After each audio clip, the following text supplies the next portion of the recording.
大家好啊，晚上好。Hello。我係呢個發生咩事嘅主持人 Alan，同埋我嘅拍檔 Linda 葉小姐來自香港嘅。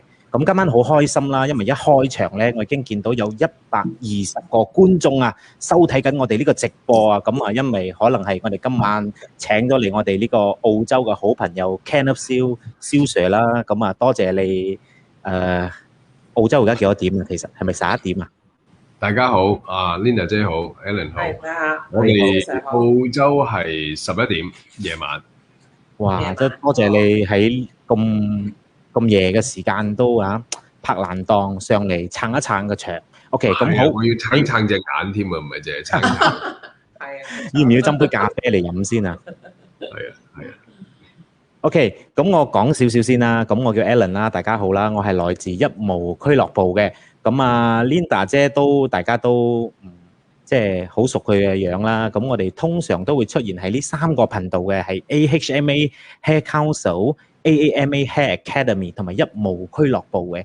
咁今日嘅虛冚度咧，係因為可能係拍住 Kenneth Siu Super Coach 呢一個 Facebook 一齊咁樣直播啊，所以就多咗好多觀眾上嚟即係聽我哋講嘢。咁首先歡迎大家啦嚟到呢個直播間啦，咁同大家介紹少少先。咁呢個節目咧，我哋好得意嘅。話說有一日，我同Linda 姐葉小姐就諗到個名。如果我哋要做一個系列，要叫咩名好咧？咁諗，就諗到叫做發生咩事啦。咁個英文咧，我就串咗個諧音出嚟嘅。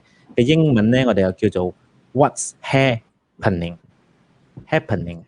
HA 即係 happening 加埋。係啦，即係我哋係好樂意去報導一啲喺我哋大家都係從事髮型界啦。咁髮型界究竟最近發生咗咩新嘅事物，我哋都會即係透過我哋呢個節目嚟同大家做一個報告嘅。咁今日好開心啦，大佬能夠抽時間咁夜都上嚟我哋呢個節目呢。我哋今日呢個主題呢，就係新開業的網紅髮廊 Ria Chatswood。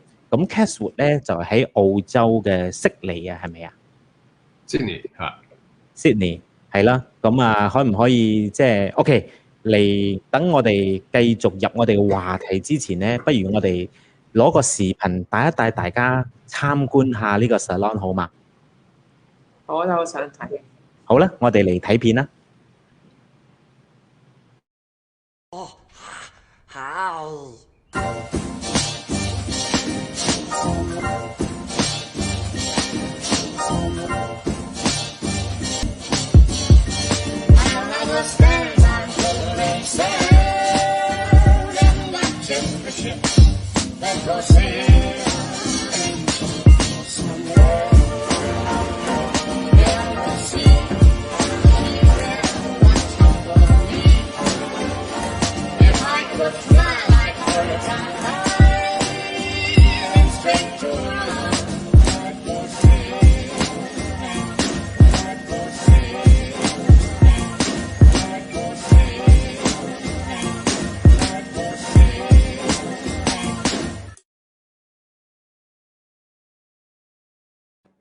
咁真係要再一次恭喜你啦，大佬 Ken 喺呢個。恭喜小 Sir。多謝。順便又再恭喜Linda 姐啦，因為 Linda 姐喺7月都會開多間 salon 喺香港嘅。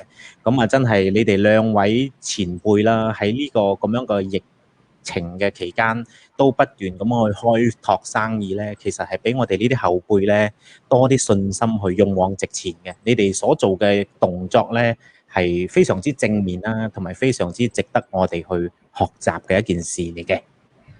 我想透露一下咧，其實即係一種好大嘅挑戰嚟嘅。係啊。並非係因為容易所以去做。我倒翻轉頭，難都要做咯。危機就係商機，係咪我唔知啊。總之我覺得我好想做一個salon。咁呢個salon我希望可以做到一個標準化同埋系統化出嚟咯。呢個係我嘅一個心願嚟嘅。係。好啦，咁不如我哋正式進入我哋嘅談話問題之前咧，我哋俾蕭 Sir 講兩句啦。咁你對於係咯，即係有咩感覺啊？睇到真係好靚，嗰啲光線好充足，同埋睇到你啲剪頭髮啲影片咧，好唔同啊，好 IT 嘅感覺啊，可能白色啊，俾我哋覺得好純潔啦，好精準啦，同埋好好乾淨咯，好乾淨，乾淨企理啦，成個人醒神咯。我諗可能因為呢個疫症咧，大家都想見到啲乾淨企理係嘛，即係個感覺啊，呢個事實啊，因為係我諗到第一樣嘢就係即係你光線充足乾淨衞生，其實即係我哋自己做嘢嘅人都覺得個感覺好啲啊，因為呢個疫情就係折磨得我哋全世界人太慘啦，我諗係一個考驗嚟嘅。係一個考驗嚟嘅。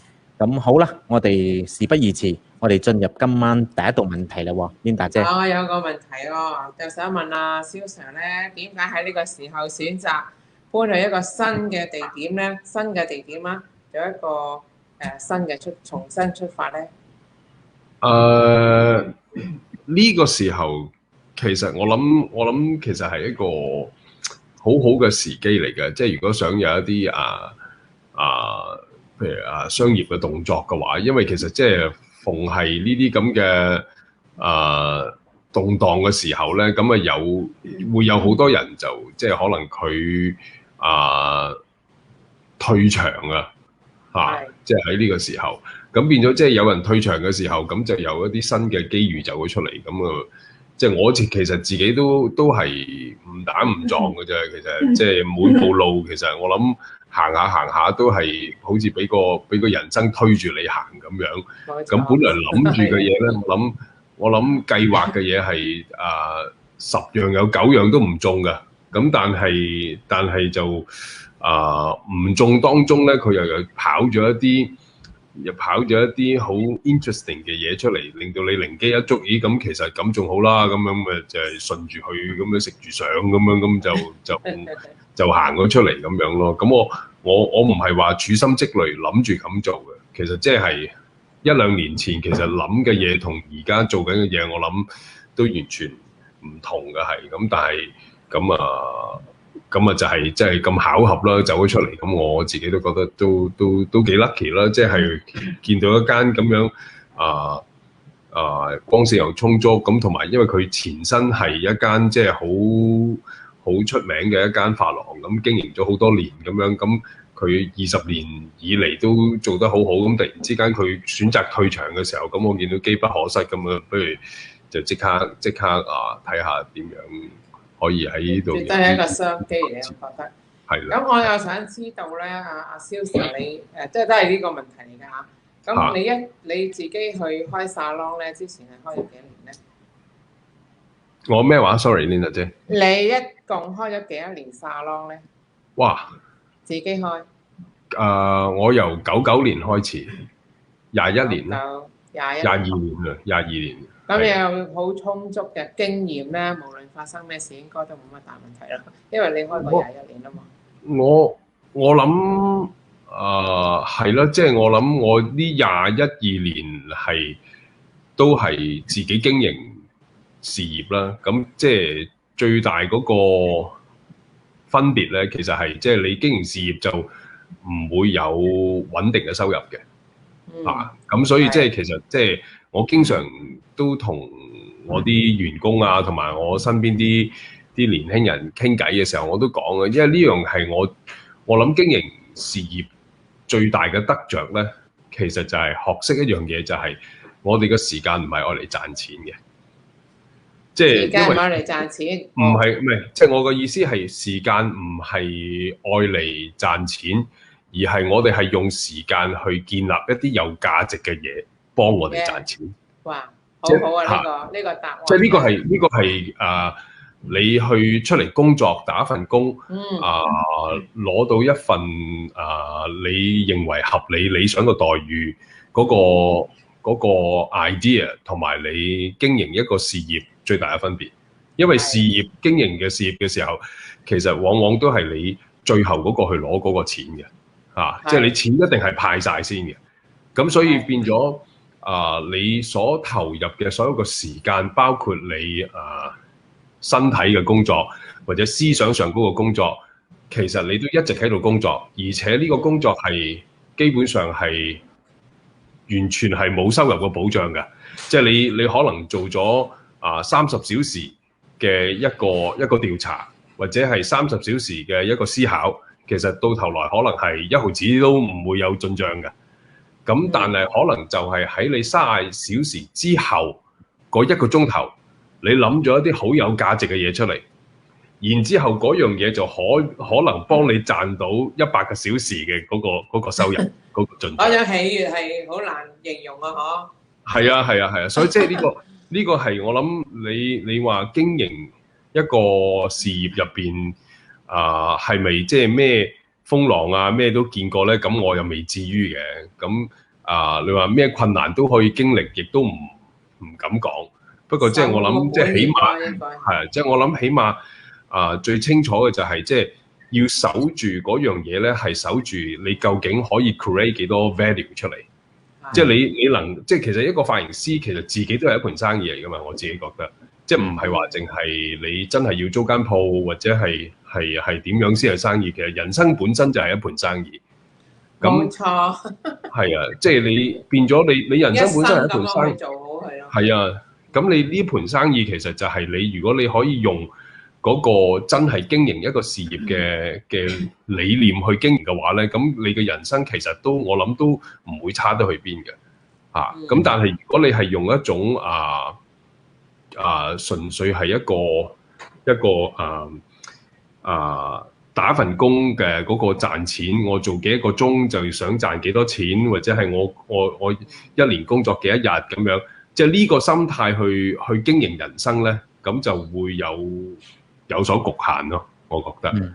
咁即係一個髮型師，其實即係如果佢係時刻都諗住自己係喺個市場上高、行業上高生存，究竟你提供嘅係一種點樣嘅價值？如果時刻都關注呢樣嘢嘅話，咁我諗生存條件會強好多咯。係啊，大家更加要努力。係啊。哇！即係講得實在太好啦。其實今晚咧，我有準備咗8條嘅問題嘅。咁我都有準備咗一條片咧，係大佬 Ken 佢喺 YouTube 嗰度出咗一條片嚟嘅，係關於即係佢對佢做呢一行嘅睇法。咁點解會攞條片咧？因為條片係講英文嘅。咁因為而家我睇到個後台咧，其實好多 fans 140個人總數喺呢度咧，我諗有20% 係唔識聽我哋講廣東話嘅。咁冇問題，我哋趁而家呢個時間咁高流量咧，我先播呢條片俾大家睇。咁希望大家睇呢條片過後咧，留心去睇，留心去聽咧，對 Kenneth Siu Sir 有更大嘅好嗎？ OK， 我哋睇片。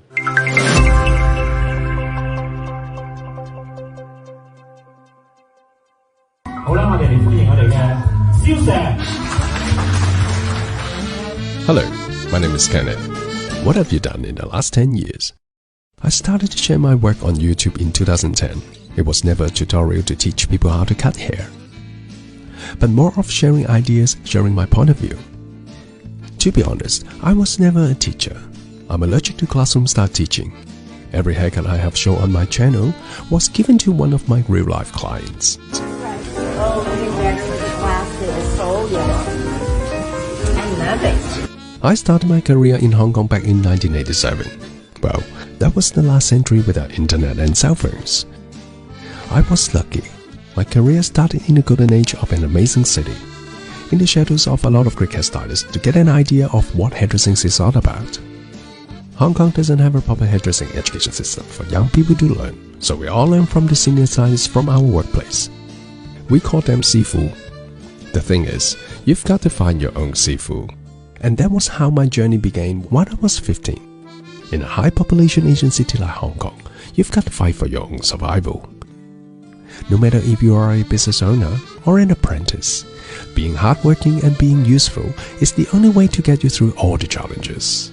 I was especially lucky to have worked in 2 legendary hair salons and got a lot of ideas that influenced my work for the next few decades.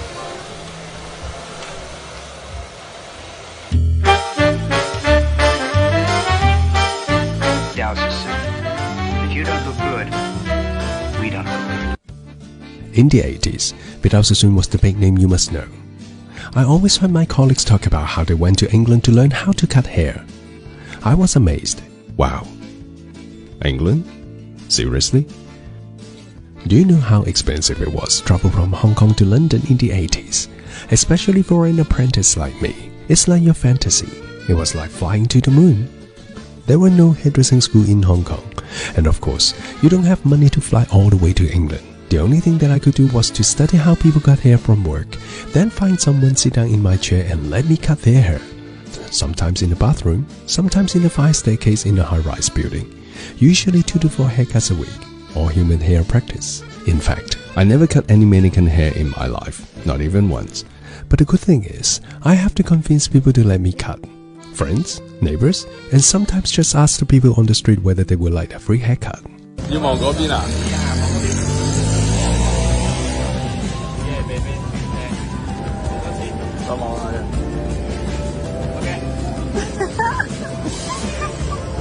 In Asian hairdressing, practicality is the most important thing in our field of work. But I usually take at least 2 hours to finish a haircut. The traditional Sassoon way of cutting was about precision. But on thick and coarse Asian hair is a different story. Because it doesn't always work. Until the day I finally get a chance to go to the place I've been dreaming of, to meet the great hair cutters of the world and get inspired. I went to London Vidal Sassoon and Toni & Guy. It was 1997, and it really was my dream came true. I almost took every course except for the beginner's one. In nearly a year's time, I fell in love with London, but at the same time, I become confused. Vidal Sassoon and Toni & Guy both have a great concept to work on hair, but it seems so different to work with. I personally was impressed by what I saw in Toni & Guy. Maybe it was the trend, or maybe they did better marketing back then. But whatever it was, I found that it was more flexible to work with Toni & Guy for skills on Asian hair. Because it does a lot of texturizing, and it is so important to work on the structure for Asian hair. And ever since, I've used Sassoon way as a basic concept to understand head shape, how short hair falls. Then I took the fun part from Toni & Guy to work on hair, and eventually became what I am today. Well, it took me another 20 years to understand everything about hairdressing, including running a business, forming a team, working on social media.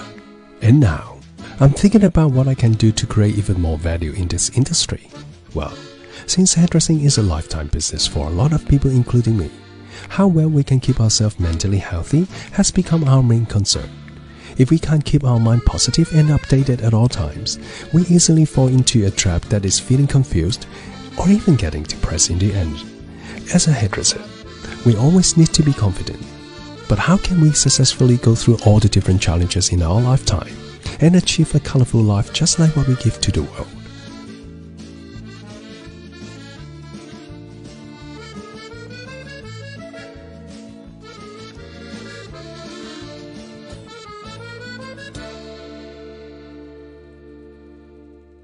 We've got to think about it. 咁啊，多謝蕭 Sir 你製作一段咁好嘅影片啦，俾我哋更加認識你，同埋認識你對呢個行業嘅嗰個諗法，同埋你都好奇怪喎！你喺片度講咧，你細細到即係你以前學頭髮係冇剪過嗰啲公仔頭嘅喎，係咪啊？我未剪過，我到依家都未剪過。我係買公仔頭，我知啊，你都賺唔到我錢，真係遺憾。我未剪過。OK， 咁我就嚟第二道問題啦，都好啱嘅。咁呢道問題咧，你點樣同年輕嘅髮型師一齊工作啊？即係你間 salon 裏邊都好多年輕嘅髮型師啦。咁呢班年輕人咧，俾你即係有咩啟發啊？你同佢哋一齊。年輕人其實啟發我係即係佢不斷提醒我個世界變咗啦。即係呢個係好重要一樣嘢，因為如果我唔係同年輕人一齊工作嘅話，其實係如果我同我同年齡層嘅人交往淨係同佢哋交往，咁好多時會令我哋成日即係個話題啊，或者係即係對於一啲事情嘅睇法嘅觀點咧，即係成日都會係圍繞翻我哋自己嗰個最舒適嘅嗰個角度去睇嗰啲事情。咁但係同年輕人，甚至乎同我個仔而家相處，我仔而家13歲幾就14歲。咁你要發覺其實係個世界真係徹底地改變咗，因為我諗自從有咗 Internet 之後咧，嗰個一代又一代嗰個改變咧，就由以前由太嫲到阿嫲，阿嫲到老豆，老豆到我哋每一代人嗰個改變咧，佢直情濃縮咗咧，可能係4代人嗰個變化嗰個社會嘅速度咧，而家要我哋一代人啃晒佢啊！變咗我哋其實係對於嗰個社會嗰種光速式變化咧，係有一種極之唔適應。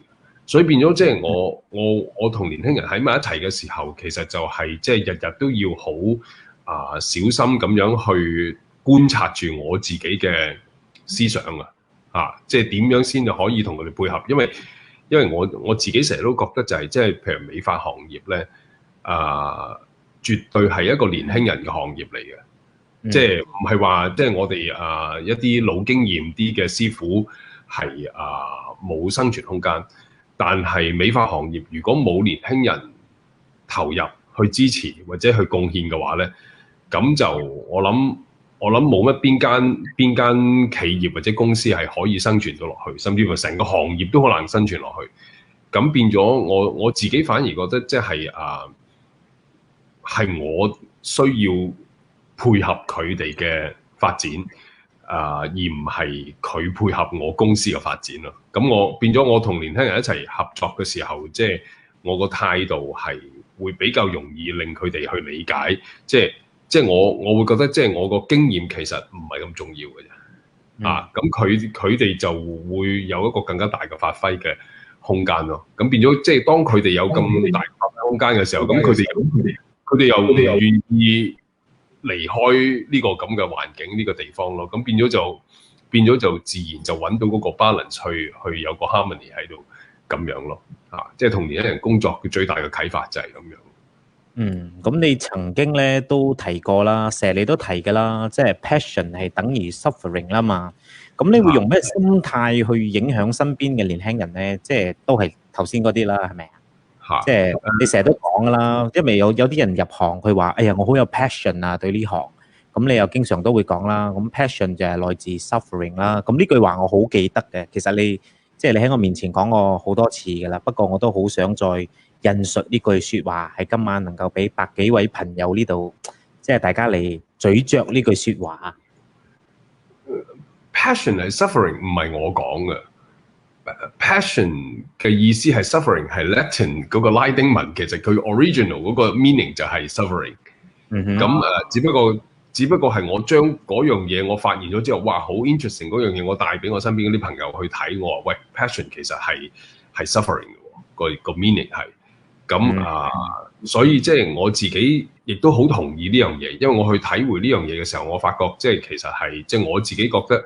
真正嘅 passion 其實就係你經歷咗好多苦難，你都冇去放棄，你都冇 give up， 你先見到嗰個 passion 嘅。咁所以其實我唔係好多我唔係好多同年輕人講 passion 嘅，因為我覺得年輕人其實佢哋係佢講嗰隻 passion 其實唔係我講嗰隻，咁而我講嗰隻同佢哋講佢都唔會明，因為佢哋太年輕。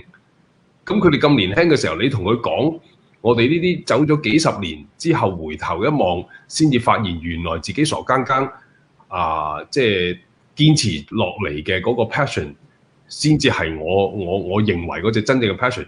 咁你有乜可能同年輕人解釋到啫？所以其實即係我好少同年輕人講 passion 嘅，即係我會有略帶過passion 個 meaning 其實係 suffering。咁但係你一定要俾佢哋一個時間去走過佢嗰條路，佢先會明㗎。即係你有乜可能佢同一個20歲嘅人去講40幾歲嘅經歷嗰啲嘢，都冇可能明白嘅。所以即係其實我唔多講嘅不過係佢哋中意講多過我講。咁但係佢哋講，咁咪由佢講咯。係嘛？因為喺呢度咧，咁喺呢度我都好有興趣聽阿 Linda 姐，即係你都係好有 passion 嘅人嚟嘅喎，即係你喺呢個業界都做咗好多嘢啦。咁冇講做 mannequin 啦，你都又做過協會啊，又即係而家又開學院啊，又開 barber shop 啊，又開 salon 啊。我哋都想聽下你啲 passion 喎。其實頭先阿蕭 Sir 講嗰個情況咧，真係嘅。passion 咧，原來拉丁文咧即係 suffering。其實咧，我哋做無數嘅嘢咧，因為真係存在咗喺個心裏有 passion， 好想去做，但係我哋遇到嘅嘢咧，又有不少係 suffering 嚟嘅。咁但係咧，我視為一種經歷同埋經驗咯。咁我覺得呢個先係人生咯。如果日日都叫你食糖水，你覺得唔好食啦，係咪啊？酸甜苦辣都會有嘅，係啊，都應該要用一個角度去欣賞咯，同埋留下一個記憶咯。我覺得係啊，呢個係我一個係啦。咁講翻食糖水呢個咁甜嘅嘢咧，我嘅印象裏邊啊，從舊年2020年到今年咧，呢一年幾咧。因為我見我屋企人嘅時間少啦嘛，咁我爸都會鬧我嘅有時，咁啊反而家我同你哋兩位傾偈咧，你哋兩位啊真係成日鬧我嘅，咁我覺得係好嘅，因為人係需要去進步啦嘛，咁你哋兩位都係我一位幾好嘅拍檔啦，你哋俾咗我好多人生好寶貴嘅經驗啊，咁啊好遺憾，一個喺澳洲，一個喺香港，不過我哋都保持好緊密嘅聯繫嘅。咁嚟啦 ，Linda 姐，我哋進入下一道問題啦喎。好，咁而家喺呢個大家都活喺呢個互聯網發達嘅時代啦。咁我想知道阿蕭 Sir 咧，對於你嚟講咧，最大嘅幫助係咩咧？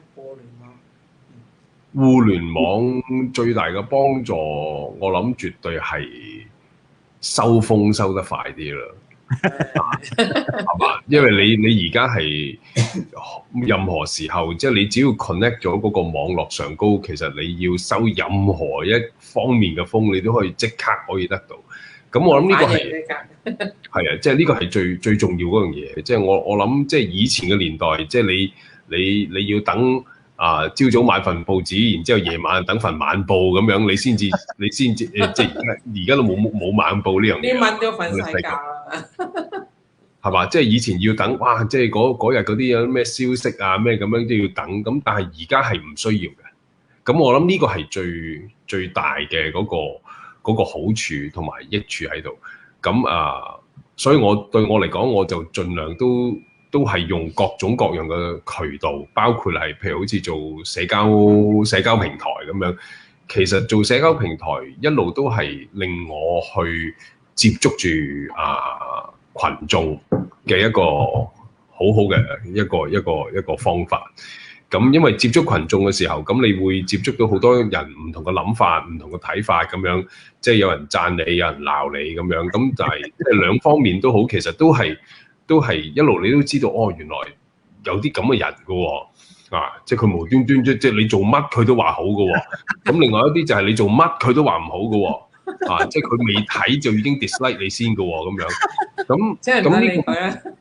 咁，但係我覺得係好 interesting 嘅。咁我有陣時我得閒心情好嘅時候，咁我又中意同佢哋有少少互動咁樣。咁其實我都覺得係互聯網嘅時代就係即係喺個資訊咁流通、咁容易隨手可得任何資料嘅時候，咁我就盡量去可以令我唔使淨係局限喺嗰個自己嗰個生活嗰個圈子嗰度咯。所以收風收得快係我諗 Internet 時代帶俾每一個人嘅咩咯。咁但係至於即係每個人中意收啲咩風，咁就適才轉變啦。我喺你呢句説話咧，我學到一樣嘢咧。你頭先咁講咧，我學到一樣嘢叫做不要淨係活在讚美之下。係啊，因為我唔信人讚我嘅，其實即係我教仔都係咁教嘅。我教仔或者我同身邊啲年輕人傾偈啊，我話即係喂，你唔即係人哋讚你，你唔好咁開心咯。即係佢讚你，只不過係讚緊一個佢心目中嘅你。即係你當真，你當真咁就真係就係咩啦？咁所以變咗讚我嘅人，我又會覺得即係感激嘅，係嘛？咁但係我亦都唔會咁認真讚，即係踩你嘅人，其實即係又我亦都唔係咁認真嘅，即係讚同踩都對我嚟講，其實都冇乜嘢嘅。因為如果係在乎呢樣嘢嘅話，就做唔到網絡上高任何嘅行動。因為你行出嚟，你就算你唔行出嚟，你躲喺暗角裡面嘅話，一樣有人話你嘅係。呢句説話，我有少少感受，就係我1年幾前咧，我去負責你嘅 Facebook 嘅 Super Coach 嘅時候咧，我發覺啱開手啊，由幾百到幾千嘅時候咧，非常多讚美嘅。咁啊，到咗最近呢1年啦，無啦啦升到去5萬幾嘅時候，就開手好多鬧啦。咁個 Facebook 又好好嘅喎，佢會幫你咧就 hide 咗嗰啲鬧，即係人哋喺個 message 留言鬧你咧，佢會自動幫你熄咗佢，因為個比例啦嘛，因為讚多過鬧啦嘛。咁我有時候手痕，我會開翻俾人睇嘅，因為我覺得大家都有個權利喺呢度留言啊嘛。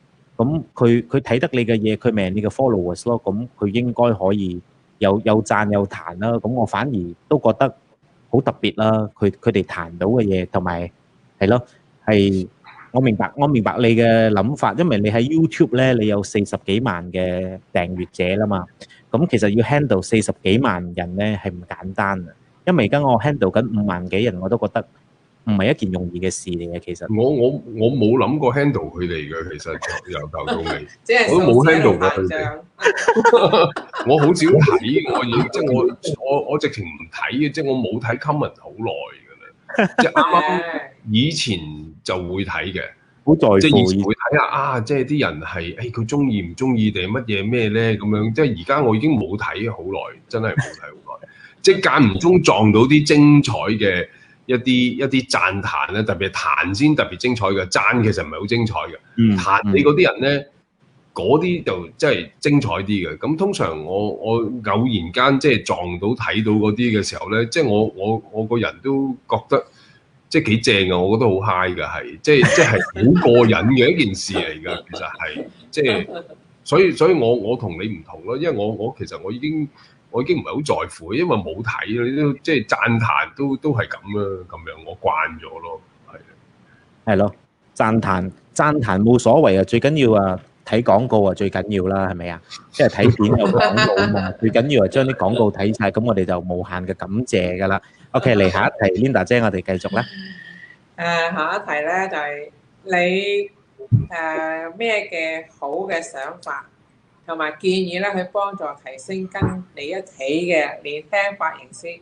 你而家我頭先睇你個片裏面咧，都真係好多年輕嘅髮型師喎。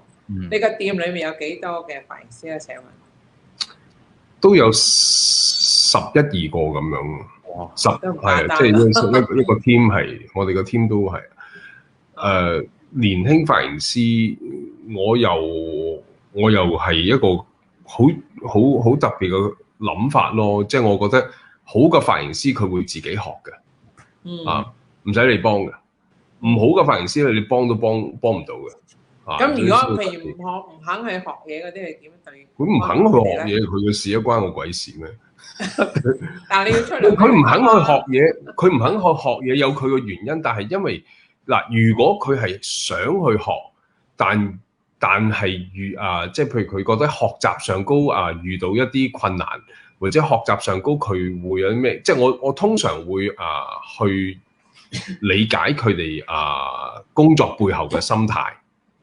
咁如果我覺得佢哋嘅心態係有問題咧，咁我亦都唔會去勉強佢哋嘅。因為如果你心態係正確嘅話咧，咁始終佢都會表現到出嚟。其實我想學㗎，不過即係冇自信啦，我又驚講咗出嚟問咗出嚟會唔會 bother 你啊咁樣。咁呢啲嘢其實你睇到嘅，即係因為佢語言同埋行為行動就好容易睇嘅啫。即係你對腳行去邊唔使你出聲㗎，你對腳行去邊，停留喺邊，係嘛？然之後停咗喺嗰度，你隻眼望住啲乜嘢？你望住啲冇意義嘅嘢，你個人喺度扮睇，但係你個面、你隻眼係望住嗰啲嘢嘅時候，你喺度剪緊頭髮嘅時候，你感受到旁邊嗰啲 junior 係嘛？你感受到佢哋邊個真係認真，真心喺度望緊、好奇緊噶嘛？邊啲喺度只不過動個人喺度，咁你知噶嘛嗰啲嘢？咁你感覺到嗰啲人係其實佢只不過個人動咗喺度，雲遊太虛嘅，咁你咪由佢咯。即係你嗰啲係幫都冇用嘅，因為佢發緊夢咁，佢都唔在乎，佢都唔知自己做緊咩。咁但係反而即係如果你話譬如係嗰啲我都話唔係話完全唔理佢嘅，只不過係我即係我間唔時我就會問下佢，喂，其實你知唔知你個人動咗喺度做咩嘅啫？即係我成日都同我啲員工講，我啱啱琴晚先同佢哋做完一個 training， 咁我琴晚先同佢哋傾偈，即係我哋中意係傾偈式嘅 training 嘅，有即係我哋逢星期一、星期四係做 training 嘅，星期一晚咧我哋係做技術性嘅 training， 即係傳統嘅 model night 咁樣。咁星期四咧就係一啲思想心態交流嘅一啲 training， 我覺得呢樣嘢好重要嘅，因為年輕人其實係佢需要嘅唔係淨係技術，佢需要嘅係一啲街一啲方向去 inspire 啟發佢哋，令佢哋知道自己個位置同埋知道自己究竟喺度做乜嘢。咁我成日都會同佢哋講一樣嘢，就係即係我出糧俾你，但係其實係我佔緊你哋便宜噶嘛，因為即係我俾錢你，但係你俾你青春時間我，你每日俾咗嗰8-9個鐘頭我，但係我俾你雞碎咁多錢嘅啫喎，係嘛？即係嗰啲錢其實算得係啲乜嘢啫？但係你俾我，你人生每一日俾8-9個鐘頭我，其實係我佔緊你便宜喎。咁係點樣可以令到你唔好俾我佔便宜咧？就係你唔好淨係顧住你出糧就算數啊嘛！即係你要喺度盡力啊嘛！咁蠢，即係我就會同佢哋傾偈講呢啲嘢啊嘛。咁變咗，如果你講完晒之後，佢哋係個人係會係咁樣，咁嗰啲咪自己會學咯。但係講完佢都唔覺得係一回事嘅，咁你再講落去，其實你都幫佢唔到嘅，佢都唔會學嘅，佢都唔會咩嘅。咁所以即係我就覺得。即係好嘅髮型師係值得栽培嘅，即係我會係好多方面去成日同佢哋去傾偈去啟發佢哋一啲即係自我認識自己嘅一啲，但係我唔中意話俾佢知我覺得你應該點即係佢哋好多時問翻我，咁我應該點？我點知啊？即係你每個人都應該自己揾自己嘅方向同埋嗰個答案咯。咁但係我覺得即係如果嗰個人心態係即係唔志不在此嘅，咁佢喺度發夢嘅，咁我覺得即係佢發夢發夠咗，可能就會醒咧咁樣。但係佢未發夠，佢唔想醒嘅時候，一個人唔想醒，一個人詐瞓嘅人，你點叫得醒佢啫？佢唔想面對嘅時候，你冇辦法嘅係，即係我唔會花太多時間落去嗰度強求嗰啲人去教佢去幫佢我幫佢唔到。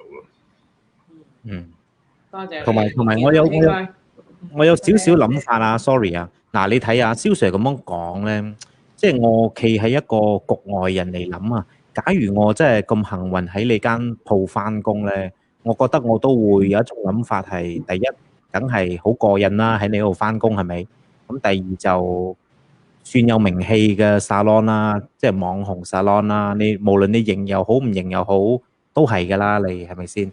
即係喺髮型界呢一行啦，咁我會好珍惜啦，我都驚老闆炒魷啦，咁炒咗魷好魚噶嘛，起碼喺間名店翻工啦，就好似有時我私底下同 Linda 姐傾偈都係㗎，我講如果我係你香港啲員工翻工咧，我都會好安樂咯，因為做好份嘢咪得咯，即係喺間咁大嘅公司做嘢，梗係好過係一啲細公司啦嘛，個保障性好重要啦嘛，因為我而家都係算打緊工嘅一個人啊嘛，咁其實你哋點樣睇啲員工咧？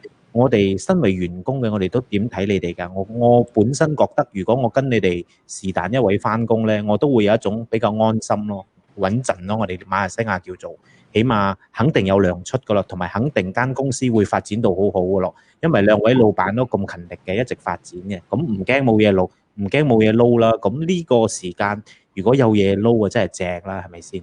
即係呢個係我嘅睇法嚟嘅，好直接嘅。咁我又覺得咧，頭先蕭 Sir 講得啱嘅。雖然咧又俾老闆俾人工啲伙計，啲伙計中意做，中意唔做，或者求其咁做，其實佢個損失咧係比我哋大咯。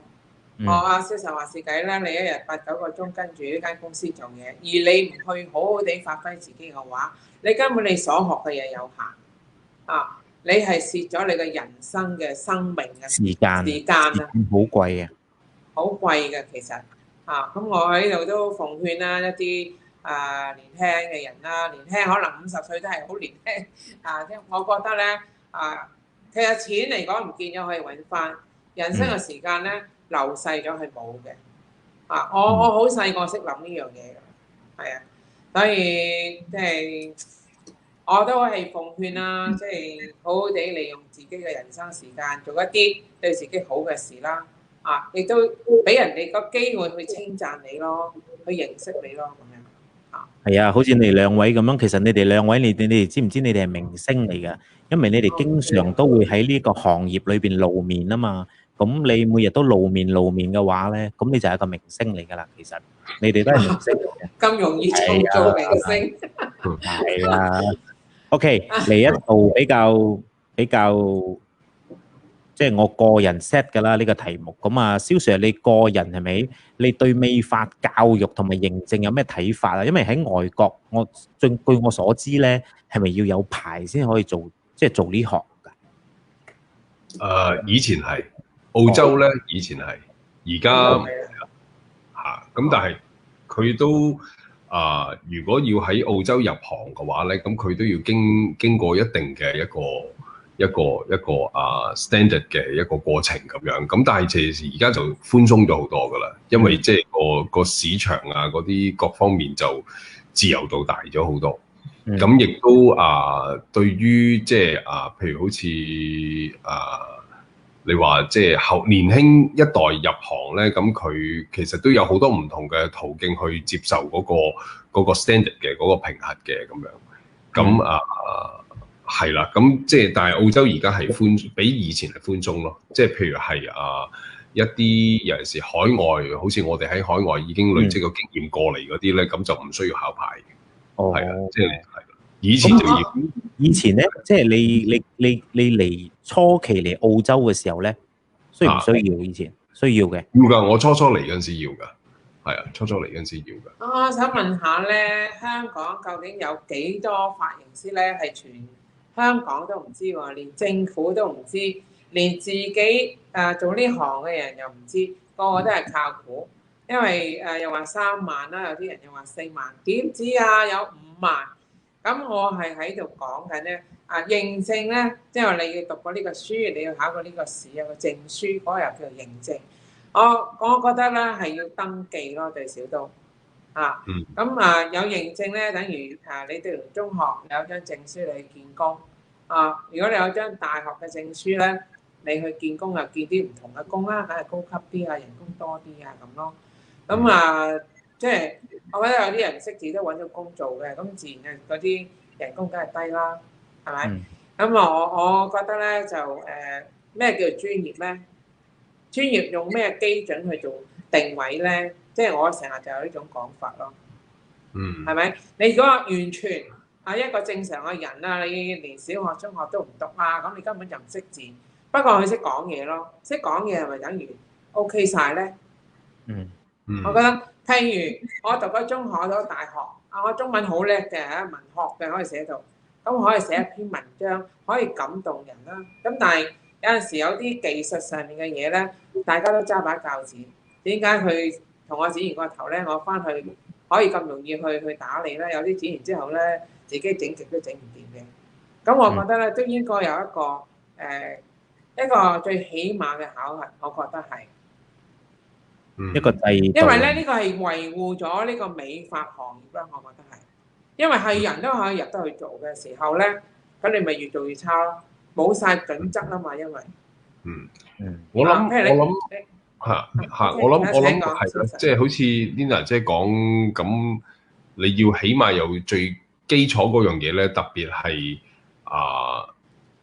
喺你涉及到一啲chemical 嘅嘢嘅時候，咁嗰度真係可大可小嘅，即係如果你話你剪頭髮嘅話，咁其實頭髮會長嘅啫咁樣。咁但係即係我哋譬如好似澳洲咁樣，其實佢最主要嗰樣嘢都係要喺你一啲譬如係一啲顏色染料啊，或者電頭髮啊，即係嗰度涉及到 chemical 嗰方面嗰啲嘢嘅時候咧，真係唔係話你靠你自己嘅想像或者乜嘢可以做出嚟嘅，因為有即係譬如好似顏色咁樣，真係一個 science 嚟嘅。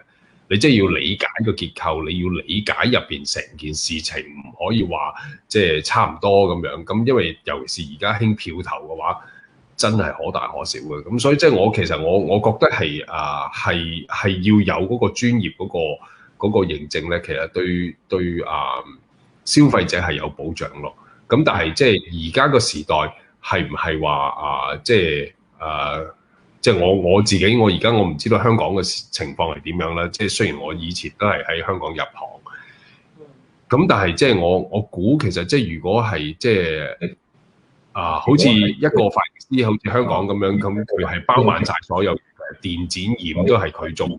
咁呢樣嘢咧，其實就好多時就會比較困難，係每樣嘢真係做得咁好，咁所以其實有一定嘅認證，我覺得係幾好嘅，即係需要。因為咧呢個我覺得咧要樹立翻咧，應該由而家已經遲咗好多，都要開始嘅。樹立翻一個制度咯。而家點解少人入行咧？因為無從着手啊！一個新人入到去嘅時候，可以洗頭洗5年都得嘅。係咪？我哋個美髮行業咧係少咗一個制度性咯。因為澳洲就有嘅，即係西方世界呢啲即係即係西方人咧，咁佢哋就對於呢啲事情係要清清楚楚、規規矩矩，咁變咗入行嘅人係有嘅，因為佢哋真係知道 OK， 我讀1年就有個 Cert 1咁樣讀到第3年我攞咗 Cert 3。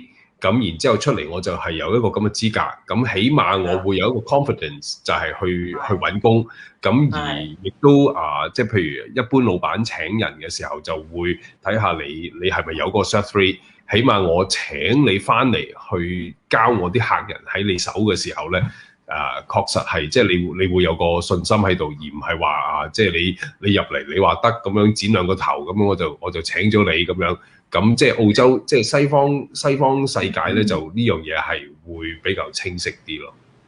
而家我講翻香港啦，我身在香港就比較香港啦。而家一般嘅沙龍請人咧，就話你有幾多客，即係我冇客底㗎，咁就大佬唔係好歡迎你啦。咁你問題就係話呢個入咗行嘅人，佢慢慢會老化咗，有啲人喂都唔想做啦，佢又離開咗嘅時候，你係冇一啲新血補充翻落去而家。呢個係一個最頭痛嘅問題。即係個平均年齡啦，喺呢個業界嚟講咧，越嚟越大咯。我睇平均年齡咧，起碼去到可能係35以上啦。咁呢個係一個存在咗一個危機嚟。係啊，因為冇新血係一個好大嘅問題嚟嘅。冇新血係，因為我哋呢邊其實都有呢個問題嘅，唔夠新血啊！全世界都係啊，而家，所以呢個危機咧係等於而家嗰啲冰川融化一樣，你係不知不覺融唔關我事啊咁樣係咪啊？我哋可以做得乜嘢啊咁樣，所以個個都係話而家係難請人啊，不過我仲可以開工咁咯。所以因為我覺得其實係即係譬如你話年輕人。我哋都係以吸納年輕人為主啦，呢個行業。咁其實即係點解年輕人係會對呢個行業冇以往咁大嘅好奇心或者個吸引力對佢哋嚟講唔係咁強咧？係因為即係事實上選擇係多咗嘅。即係前途啊各樣嘅嘢咧，即係如果擺喺眼前，即係如果我入到茶餐廳咁樣，咁個餐牌打開100幾廿個選項咁樣，咁我淨係慢慢去 study。即係我今日想食乜嘢，咁其實個時間會耐好多，因為以前個世界就係行到入去就係 A 餐、B 餐、C 餐、D 餐，係嘛？最多呢個就轉通粉嗰個乜嘢咁樣，咁即係你會比較容易去選擇。咁但係而家我發現就係因為選擇真係確實係好多，甚至乎係即係一份工轉另外一份工，中間咧係俾咗一個好大嘅虛位，令到好多人咧就喺一個工作崗位上高咧即係唔會逗留好耐，因為以前就出嚟打工就係會覺得就係做生不如做熟啦，即係呢間同嗰間咁又唔知嗰間係點樣嘅咁樣，即係未揾到工就更加唔會去諗添啦，唔使交租咩咁樣。咁但係而家咧就出現咗好多，譬如好似係一啲平台俾啲人去賺錢啊，即係譬如揸下 Uber或者係即係澳洲有個平台叫 Airtasker 咁樣。咁我只要肯去幫人搬抬，甚至乎我幫人哋去通下坑渠咁樣，捉下曱甴咁樣，其實你都會可以賺到嗰個生活費嘅，甚至乎嗰個生活費賺得唔錯添。咁變咗而家中間就有一個位咧，去俾人哋就係當我一受氣嘅時候，唔好話年輕人係咪呢個行業，而係我認識好多客或者係朋友咁佢未揾到下一份更理想嘅工作跳槽之前。只要佢一覺得其實呢度唔係咁理想，係唔係我想要嘅工作環境，係我嘅生活嘅時候，其實就已經我揸住 Uber 先咯，或者係我去學個 course 沖咖啡咁樣，或者係好多 option 俾佢哋係唔需要考慮得好清楚就已經跳咗出嚟。咁呢個係成個世界嘅嗰個新嗰個趨勢，係令到嗰個就業市場咧，即係打工嗰啲咧，其實就係即係佢會更加大嘅自由度。咁呢個係一個好現實嘅問題。咁變咗就好多年輕人，其實佢哋亦都係喺呢個行業入邊，其實佢哋都遇到呢個問題，就係即係我係對佢呢個行業有興趣，但係我同一時間人生佢哋想 achieve 嘅嘢好多，同埋佢哋想快啲 achieve 好多嘅嘢。咁因為我哋以前戇居居得一樣嘢嘅啫嘛，即係你賺唔到錢，你行唔到出去噶嘛。咁所以以前我哋入行做學師仔嘅時候，咁其實咁你想行出去想乜嘢，咁你冇錢就乜都行唔到嘅咁。但係而家係成個世界呢樣嘢變咗，其實係事實上好頭痛嘅一樣嘢，唔係淨係呢個行業。因為我發覺即係而家啲人就係因為佢哋覺得自己有好多選擇。就唔願意將自己嘅時間逗留喺一個唔理想嘅環境嗰度去太耐咁樣咯。咁所以呢個其實係我而家我自己成日都喺度諗其實要吸引年輕人入呢個行業，要去諗點樣可以令到呢個行業真係吸引到佢哋咯因為以前我哋會見到好多星級髮型師。即係我入行嘅時候，點解會去嗰啲 salon 嗰啲咧？其實就唔係因為我對呢個行業有興趣。老實講，15歲係啦，15歲戇居居咁樣鬼識咩？咁但係就真係哇，嗰度有明星睇喎，跟住啲師傅又好似好有型喎，咁樣為咗呢啲咁樣入行嘅啫喎。咁即係變咗。嗰陣時個行業係好吸引，同埋嗰陣時個社會係真係好燦爛嘅。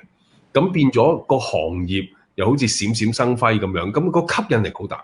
咁但係而家咧，對於年輕人嚟講，即係嗰個吸引力就唔係咁巨大。因為以前我哋入行嘅時候，有啲髮型師嗰啲師傅真係月入過萬嘅喎。咁你如果我入行嗰個年代係80年代，月入過萬做髮型師。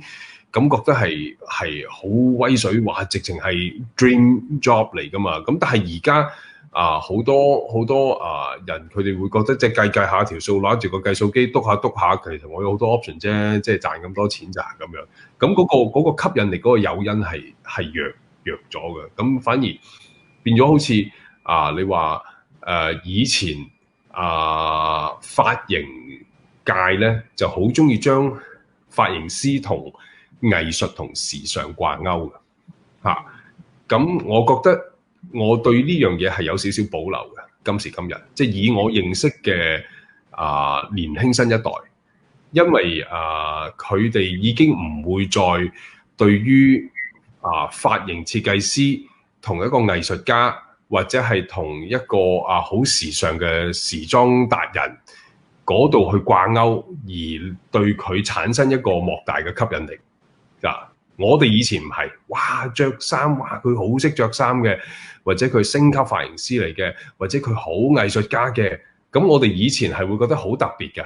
即係覺得社會上呢啲人物係好特別，值得你崇拜啊！當時覺得係崇拜。係啦，真係偶像咁崇拜嘅係，哇！即係聽聞嗰間salon入邊嗰個大哥又哇，佢又好有脾氣嘅喎，好有性格嘅喎，咁樣傳嚟傳去嘅係啊。咁但係而家呢個年代咧，我覺得髮型師或者係髮型行業咧，其實已經係唔再係同藝術同時尚掛鈎，唔單止，反而係更貼地實際地應該同生活掛鈎。服務咯，生活係啊，因為客人而家入嚟其實唔係為咗個藝術品啊。我而家發現連啲客啊，即係幾十年來睇住啲客變啊，即係以前啲客入嚟剪個頭，可能為咗因為我覺得呢個係一個藝術家，我揾你剪個頭髮，呢個係我個頭髮係呢個藝術嘅作品咁樣，或者係佢入嚟係為咗一個好時尚咁樣。咁但係而家啲人咧，其實就反而覺得我入嚟買嗰個髮型設計咧，所謂其實都唔係需要你設計嘅，其實佢心裏面已經知道晒佢想要啲乜嘢，因為佢識嘅嘢隨時多過個髮型師。係啊，因為佢掌握嘅資訊咧，佢睇Instagram 又好，或者睇 Pinterest 啊，睇乜嘢，佢已經知道佢打開個手機，哇入邊啊，佢好豐富嘅，佢個髮型要做個功課捉晒嘅，佢根本就唔需要個髮型師去幫佢設計嘅啦，已經。佢其實係好多時做出嚟嘅。冇錯，即係佢係需要髮型師嗰對手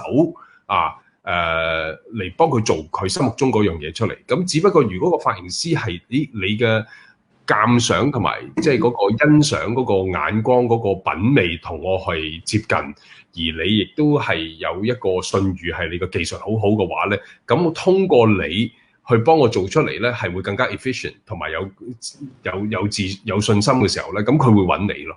咁但係其實佢係咪再好似以前咁樣？哇！真係以前我哋喺香港做嗰啲大沙廊嗰啲大師傅係即係嗰啲客入嚟好乖好聽話噶嘛。師傅叫佢做乜就做乜㗎啦嘛，因為佢唔會同佢 argue 咁嘛，但係而家就唔同咗咯。咁即係呢個係我自己嘅一個個人嘅一個經歷，係覺得即係其實已經由髮型同藝術掛鈎，或者係同時尚掛鈎，已經進入到係髮型係同生活掛鈎，所以變咗即係你同佢啲客人係講話即係點樣幫你設計啱你面型已經過時㗎啦。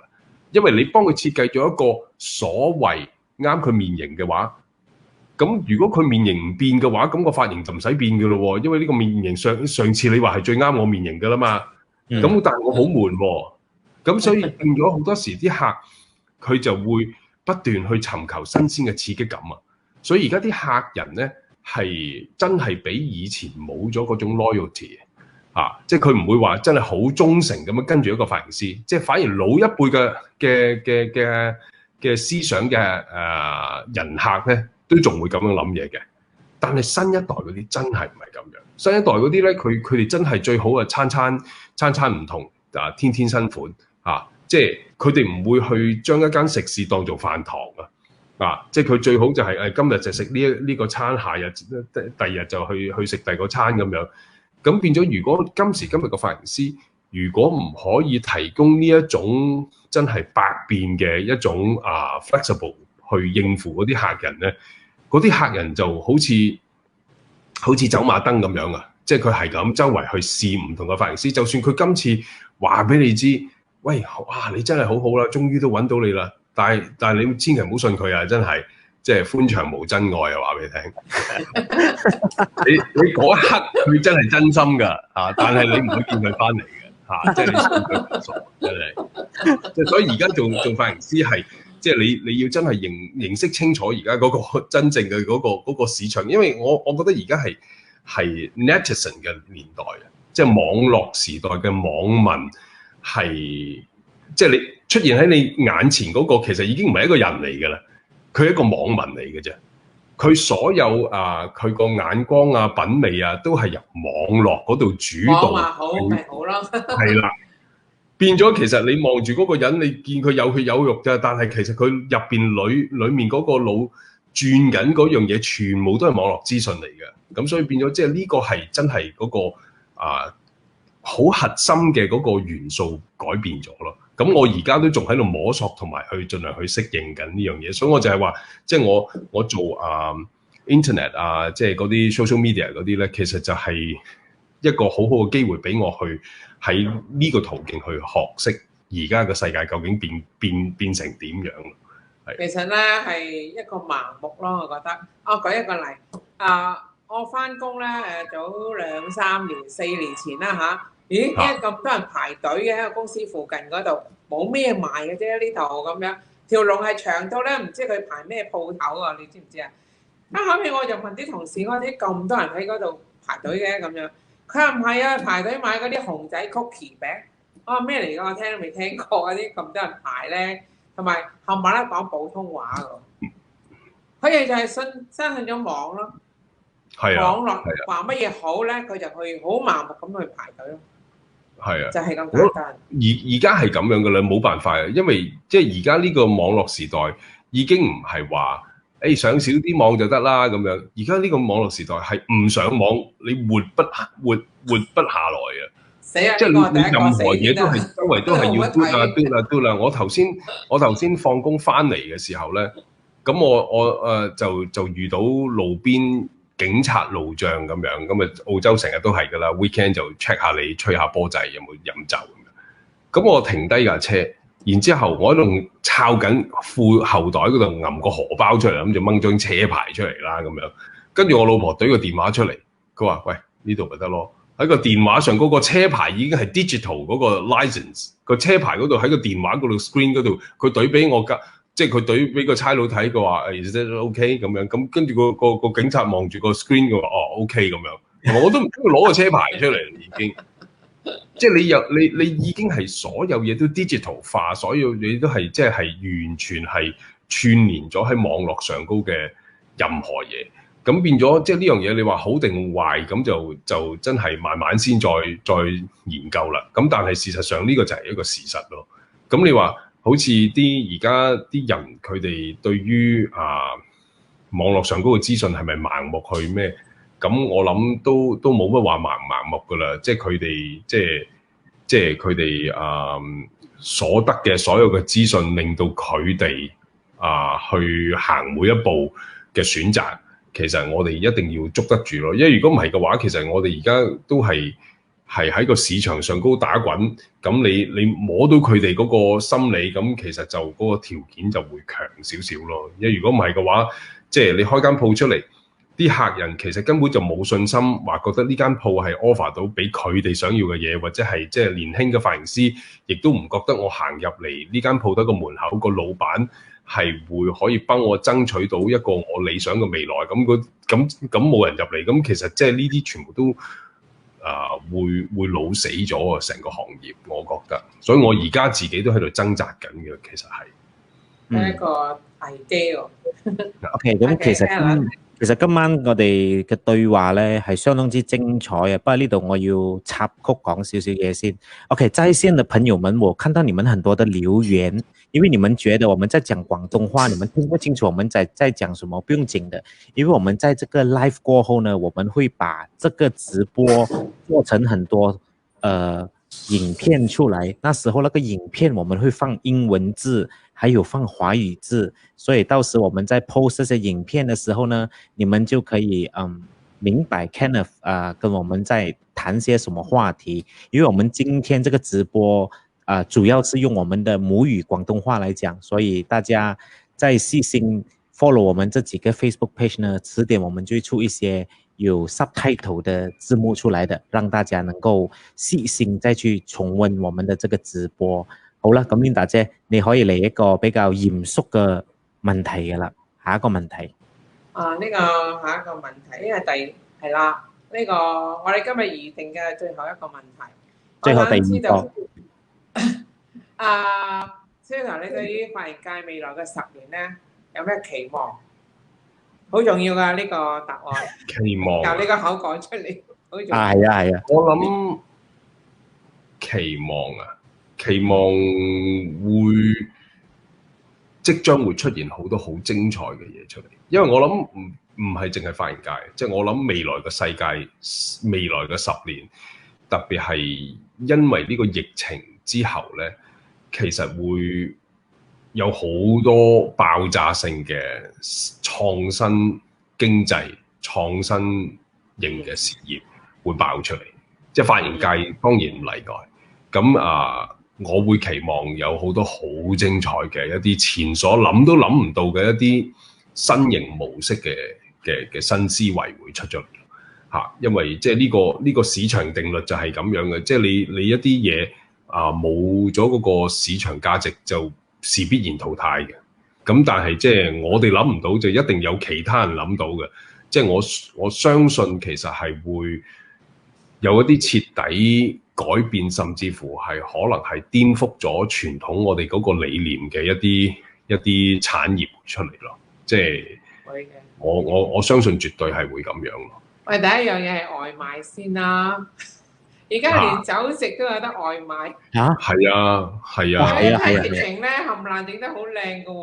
係啊。屋企就熱辣辣，即刻上台食喎。係啊。我哋以前諗都冇諗過係咁樣做。係啊，因為我諗，譬如好似髮型界，我諗會越嚟越多形式係好似 Uber 司機咁樣，因為而家其實每一個人，其實如果佢自己擁有自己嘅個人嘅技術啊，或者係一啲知識啊，其實佢哋都希望直接去 deal with 嗰個市場即係好似香港而家好多人都租凳啊，做 freelance 啊咁樣，因為即係佢哋都係希望擁有一個最大嘅一個彈性時間去掌管自己嘅人生，即係去 multitask 同一時間 multitask 好多嘢。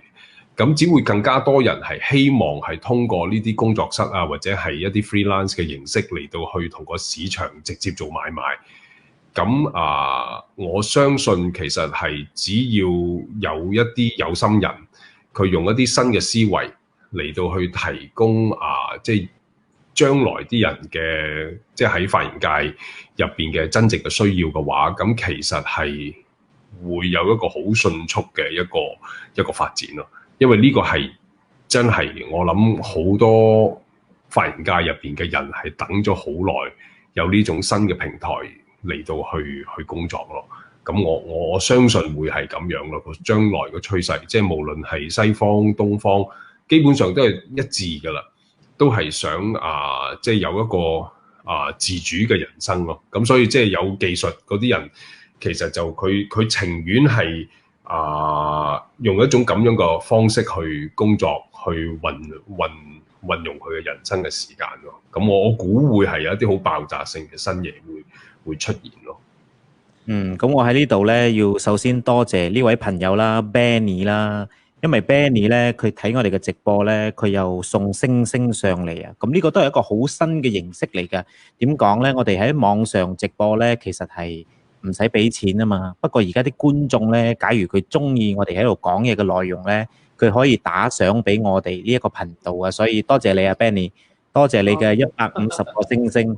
你嘅星星咧係錢嚟嘅，咁我哋會更多嘅經費去做更多嘅節目俾大家睇啦。咁頭先蕭 Sir 都講啦，即係佢會好期待以後會發生咩事啊。所以點解我諗到一個節目叫做發生咩事咧？就係咁咯。咁點解呢一集第一個人係蕭 Sir 咧？咁唔使問啦，佢梗係要上嚟撐下我哋啦。因為呢度取好多流量，好重要。係啊，因為呢度好多流量嘅朋友咧，都係喺蕭 Sir 嗰個 page 嗰度嚟嘅。咁呢度都打下廣告先啦。咁我哋呢度係3個台一齊去做呢件事嘅。咁有包括 AHMA Hair Council 啦、AMA Hair Academy 啦，同埋一毛俱樂部。咁大家可以去我哋嘅面子書嗰度咧訂閱我哋，因為我哋3個 page 咧都係唔同嘅嘢嚟嘅。咁我哋不時都有出好多啲關於髮型呢一個行業嘅內容啊，能夠希望可以傳達更多嘅信息俾大家嘅。呢個係我哋今日坐喺一齊想創造嘅價值啦。咁我先嚟最尾一個問題啦。咁你對收睇你而家呢個 video 嘅朋友們啊，因為實在太多 comment 啊，一陣間我哋先至讀 comment 啦。咁你想對而家睇緊呢個直播嘅150位朋友啊，其實我哋頭先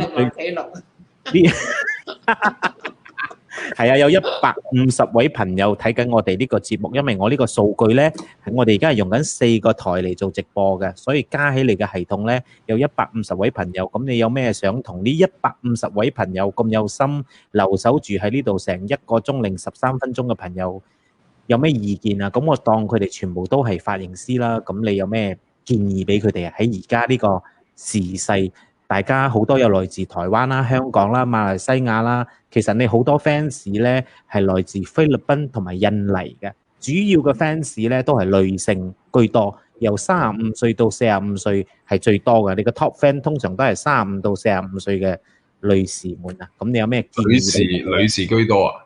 係啊。咁你知點解㗎啦 ，Alan 係嘛？靚仔，各花入各眼啦，呢啲嘢係咪先？我諗有咩建議啊？我其實我覺得髮型師最緊要係唔好浪費你嘅作品咯。即係先唔好諗你嘅作品擺出嚟係唔係你自己認為好見得人，好會閃閃發光嘅作品，但係即係我覺得任何一個你用心去剪出嚟嘅頭髮咧，都值得你留低一個記錄嘅。咁無論你擺唔擺出呢個社交平台都好啦，即係我係絕對贊成係擺出嚟嘅。咁因為你擺出嚟嘅話，你將來你唔中意咪 delete 咗佢咯。但係即係如果你唔擺嘅話咧，其實個市場冇辦法去數據化、現實化你嘅才華或者係你自己認為你嘅手工藝各樣嘅嘢。咁所以我覺得其實呢樣嘢係好重要嘅，因為你保持自己嘅一定嘅自信咧。有陣時我就會同人講，譬如我同我啲 staff 比較資歷深嘅啲 staff 咧，我都會咁講嘅，即係我話其實係一個髮型師，你要由年輕開始就不斷將你嘅作品發布出嚟俾公眾睇到。呢個係可以令到你保持一個自信，因為我認識嘅好多嘅資深嘅一啲髮型大師啦，甚至乎係佢哋係比較抗拒將自己嘅作品發布出嚟嘅。咁我諗因為我諗呢個係一個好大嘅問題嚟嘅，即係呢個問題就係你將你嗰啲嘢留翻俾自己，或者係一啲小眾入邊嘅時候咧，其實唔係話你需唔需要做呢樣嘢，啱唔啱身份，而係你發布出嚟嘅話咧，你保持一種自信，就好似一位女士，佢係一直都化妝即係 carry 一個 make up。咁我發現好多中國人嘅小姐太太一啲女士嘅顧客啦，我成日都勸佢哋要化妝嘅，即係多多少少都要化妝。唔好以為自己後生嘅時候咧，皮膚好啦、青春身邊嗰啲人睇慣咗自己，咁老公或者男朋友又覺得自己係即係一個好清麗脫俗咁樣。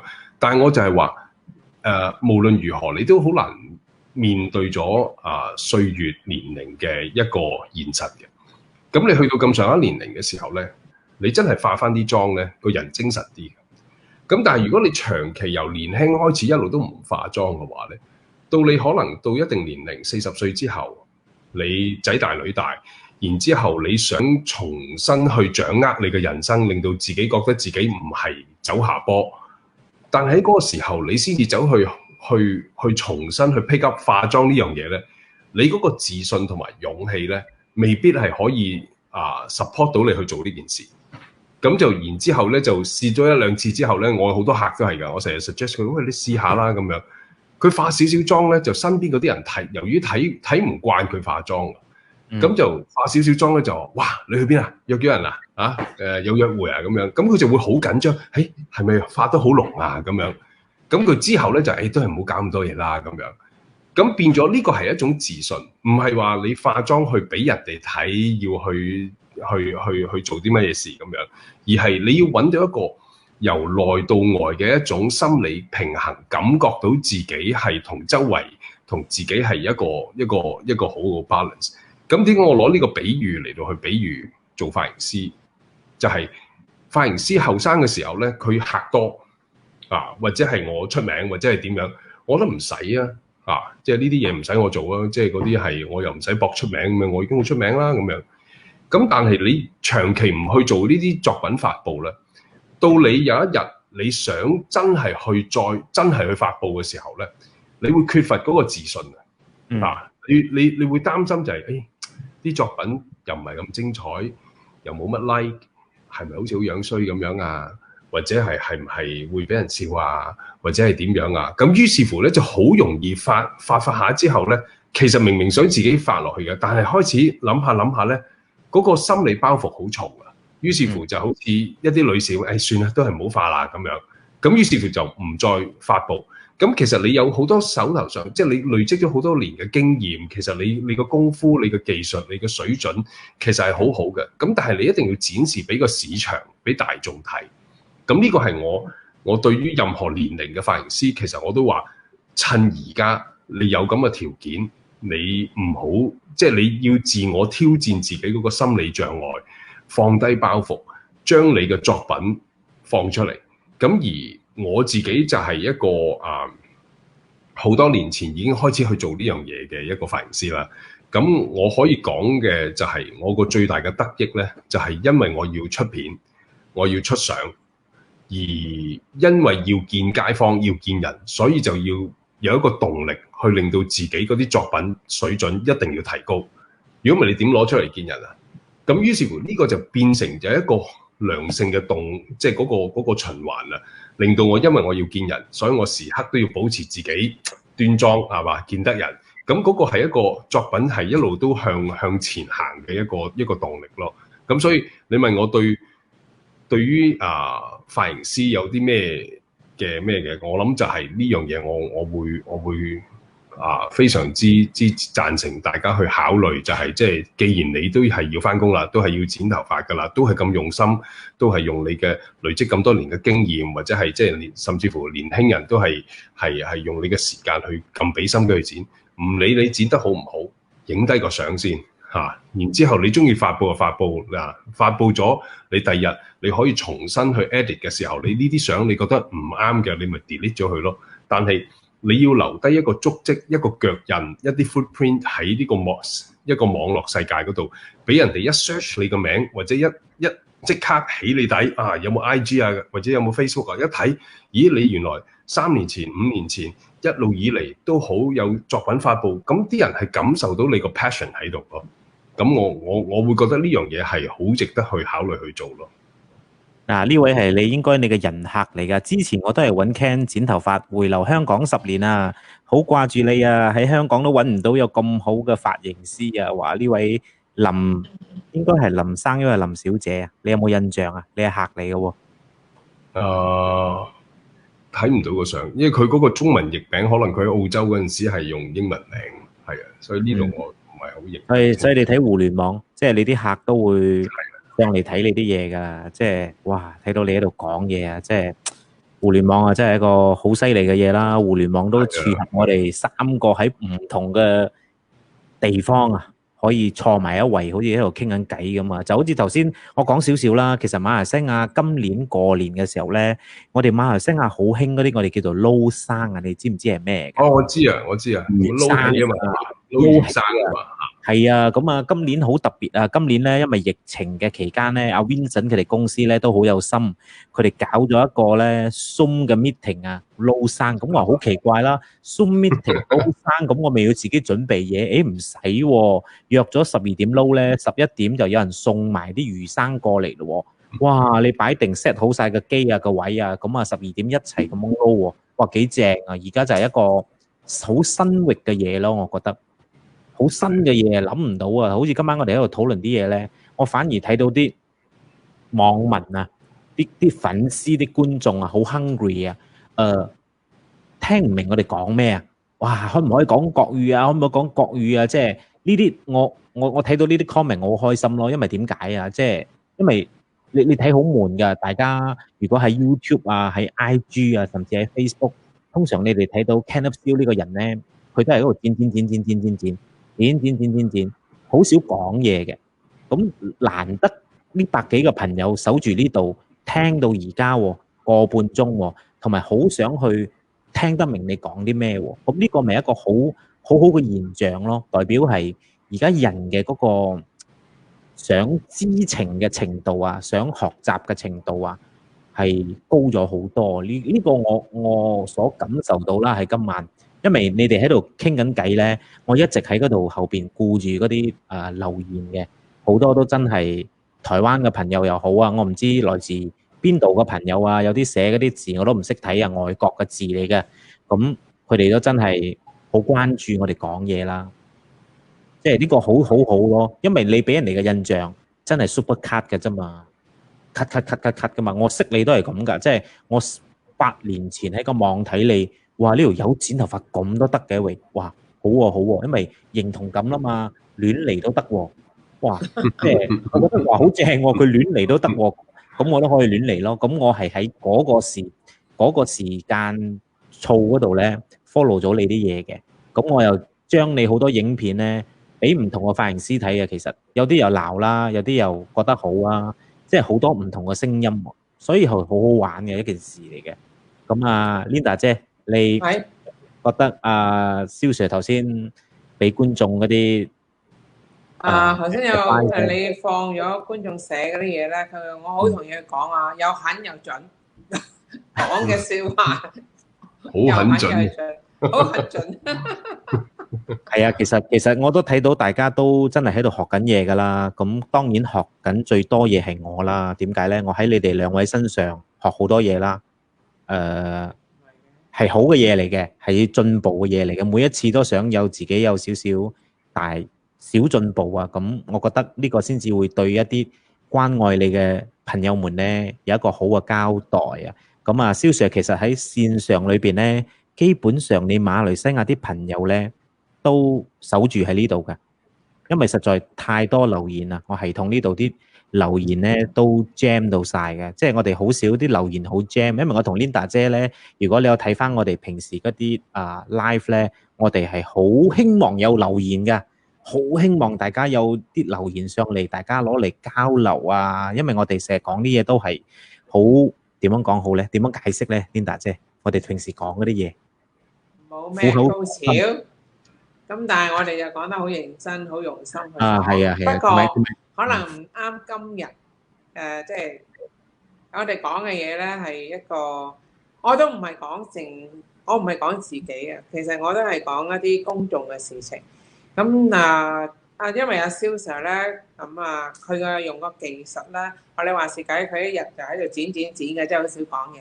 咁令到今晚黑咧，阿蕭 Sir 喺度發表咁多佢嘅心得啊，或者佢嘅意見睇法咧，對佢嘅所有嘅一啲讀者啊，平時收睇啊，佢剪頭髮嗰啲人咧，有一個好大嘅 impact。原來蕭 Sir 發表啲意見又好又狠又準咁係咪應該第日都要揾阿蕭 Sir多啲上嚟講下嘢咧？哇！如果佢肯真係正啦，同埋我發覺一樣嘢喎。同一段片一模一樣嘅片你今日 post 咗一次，你下個月再 post 一次，同埋你明年再 post 一次咧，所有嘅觀眾、所有嘅流量都唔一樣嘅。因為之前我一種諗法係，今次我請蕭 Sir 上嚟講嘢係第3次啦。咁第一次係舊年啦，舊年 MCO 嘅時間啦。咁有一次就係我哋慶祝我哋嗰個 page 1週年嘅時候，就係今年嘅1月啦。同埋今次梗係好特別啦，同埋今次其實好緊張嘅。我呢個 hall 呢度咧，我開咗3部冷氣咧。不過我今晚着呢件 T-shirt 咧，我係成件濕晒嘅。點解啊？我發覺到我今晚會好緊張咯，因為同你哋兩個講嘢。冷汗啊嘛？唔係係熱汗嚟嘅，係好緊張。熱汗。好熱啊！因為同你哋講嘢係好難去跟得上你哋講嘅嘢，因為你哋睇嘅嘢好遠啊，我覺得。同埋我都一直喺度聽啦，我以聽嘅形式比較多咯，同埋即係再一次感謝蕭 Sir 啦，你抽你嘅時間，同埋葉小姐 Linda， 你真係 Linda 姐好拍爛檔咁樣同我去玩呢件事。拍我覺得喺空氣之中咧認識阿 Kenneth 咧，即係之前我又唔係髮型師啦，不過我都有睇你剪頭髮嗰啲嘢啦，好奇去睇下，得閒睇下咁啦。咁今日係有一個好深切嘅認識你咯，蕭 Sir。係啦，多謝。成翻嚟香港唔該揾下我啊。係啊，我會一定嘅。係啊，大家我快啲去打針㗎，我都差唔多，我老婆推我去快啲去打針啦。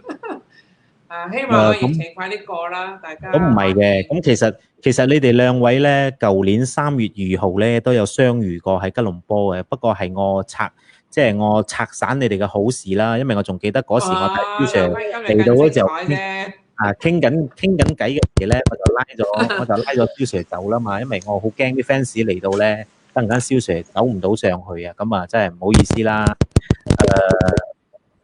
咩聲嚟嘅？而家個咪嘅聲係咪？頭先甩咗個線。冇問題。而家冇事。OK，所以就今晚我哋都講得幾開心啦，因為都開咗8個話題啦。咁可能有啲觀眾，不過我睇今晚啲觀眾咧都係由頭守到而家，因為嗰啲人數冇咩出入嘅，係好穩定咁樣去睇嘅。咁即係好難得啊！你睇一個直播，你要1個半鐘頭守住喺嗰度咧，唔係一件容易嘅事啊。咁不如我哋喺我哋你可唔可以俾幾秒鐘我咧？好啊，你而家 free time。我喺度咧，今日黑我要稱讚Alan 你做得好好，你出嘅問題咧，令到我哋發現更多嘅蕭 Sir 嘅一面，係同埋真係好。因為你知唔知啊？因為 Linda 姐係，因為佢好明白我嘅佢 Alan。係啊，佢 EQ 佢好明白我。EQ 好高。唔係，我好明白佢啫。我知佢中意講啲乜嘢，我大概知佢中意講啲咩嘅。所以我今日嘅 preparation 真係做得好好啊 ，Alan。你以後都要多謝你，好嘛？你肯收貨我就安心啦。點解我唔收貨？俾人鬧我唔收貨。好精彩啊！蕭 Sir 都答得非常之清楚。多謝你。我覺得你會 inspire 好多髮型師嘅想法。其實我好認同你講嘅説話。你個出發點好啱嘅。係啊，咁得個8個問題咧，我都全單收貨係嘛？收貨。我啲問題答案 Linda 都收貨，咁我哋就可以收貨。唔係，因為琴日我都有 send 嗰段稿俾大佬睇嘅，咁我同大佬解釋先啦。我講平時我哋都唔玩咁嘅嘢，點解有稿咧？係因為Linda 姐姐咧中意有稿啊，咁係咯。咁其實係啱㗎，因為如果唔係嘅話，我都唔知飄咗去邊度啊！即係我起碼我知道係啊，即係你有個 idea 啱㗎。做得好好啊 ，Alan， 真係㗎，你繼續努力啊！咁我又放心。業界即係我又唔怕醜啦嚇，咁同你一齊咧就做個平台。但我都希望咧帶出一啲話題出嚟咧，令大家有一個想法，或者令佢有一個方向啲啦。你鬧我都好，你咩嘢都好，我覺得係一種表達同埋一個分享咯。我哋都係從心而發。我都認為蕭 Sir 你講嘅嘢真係將個經驗睇法好直接咁講出嚟。我非常之欣賞啊，真嘅。咁 Linda 姐啊，我想訪問你少少嘢喎，因為你舊年3月你都有喺啦嘛，即係嗰個傾心分享會啊。咁你覺得今次嘅你聽佢講嘢咧，同上一次咧嘅感覺係點啊？嗱，原因咧，你上次見蕭 Sir 嘅時候咧，都係第一次見，係咪第一次啊？見到蕭 Sir 我本身係啦，見真你唔熟咧，根本講唔出一啲嘢出嚟嘅。帶唔到出嚟嘅，係啊。咁你而家我係第一次同蕭 Sir 講説話，咁所以我都係聽嘅多嘅今日，係啊。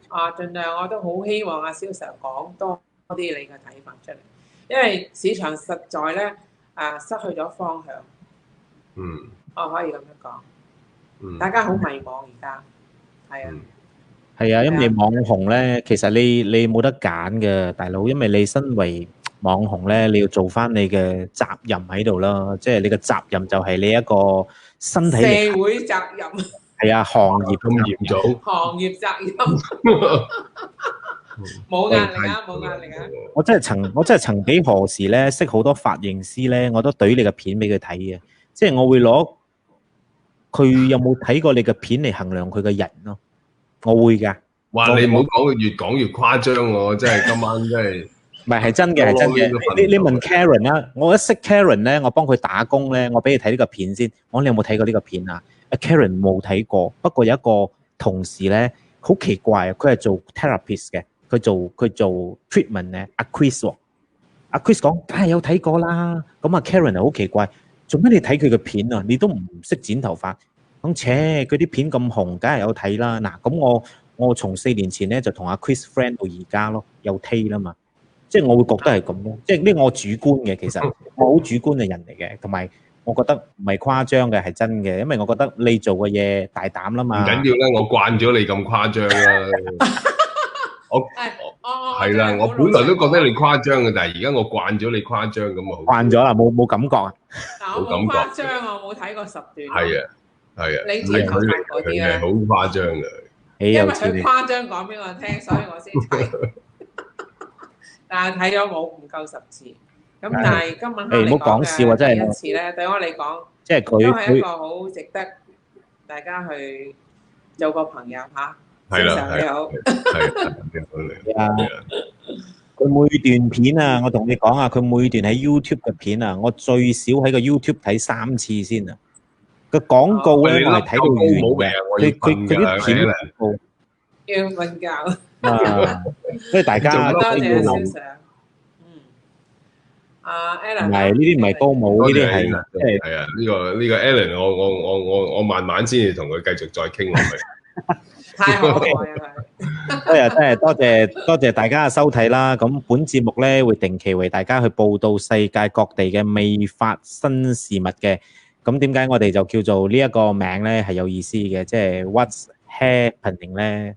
係喺 AHMA 啊、AMA 同埋一毛俱樂部嗰度播出嘅。咁講到呢度咧，誇張嘅嘢都講晒啦，咁啊乜都講晒噶啦。咁啊真係再一次多謝呢百幾位嘅朋友能夠留守到而家去收睇我哋呢一個 live broadcast 嘅。咁啊多謝 Linda 姐你嘅時間啦，多謝大佬 Ken 你嘅時間啦。你嗰度我睇而家都多謝 Alan，thank you。咁 OK。咁啊，如果大家有咩問題嘅話咧，就歡迎你哋留言落嚟嘅。咁我哋都好希望大家俾多啲意見，能夠促使我喺下一集發生咩事有啲新嘅諗法。因為我哋講嘅嘢都係關於髮型界嘅嘢嚟嘅，即係我哋控制唔到好多行業啦。不過我哋可以揾翻一啲喺呢個行業嘅新事物，大家嚟傾啦。咁今日嘅主題咧，其實都係呢個啦，再打出嚟先啦。新開業嘅網紅髮廊 Ria Cashwood 喺澳洲嘅，咁大家如果冇 follow Ria 嘅 Facebook 咧，你哋都可以 follow 嘅。如果你哋係後邊入嚟嘅朋友咧，可以睇翻我哋之前，我哋都有去播出啲影片嚟介紹呢間 salon 嘅。咁如果大家如果以後有機會去澳洲咧，都可以拜訪肖 Sir 嘅。不過就佢未必喺嘅，因為佢好忙嘅，有時佢匿埋做嘢嘅。以後好多人喺呢個沙龍門口打卡啦，肖 Sir。可以去朝聖啊，唔好搞笑。我本身我都好想你啊，我都好想朝聖。如果我去又好啦，咁好啦，咁我哋就冇再講咁多啦，講咁多就講唔完嘅啦。咁喺呢度咧就真係再一次多謝 Linda 姐你嘅時間啦，同我一齊做呢個發生咩事呢一個單元啦，同埋多謝大佬 Ken 肖 Sir 你嘅時間啦。咁 OK，我哋播個片尾咧，一陣間我哋傾兩句就可以拜拜噶啦。多謝大家，歡迎大家繼續。多謝大家，Kenny 同埋Alan。我哋俾個 V 手勢要唔要咧 ？V 手勢先我可以影張 V 手勢啊。OK。多謝大家，祝大家有個美好嘅晚上。同埋忘記講嗰句説話叫做時間過得真係快啊！咩快樂時間過得真係快，又係時間同大家講拜拜啦。多謝大家，拜拜，拜拜。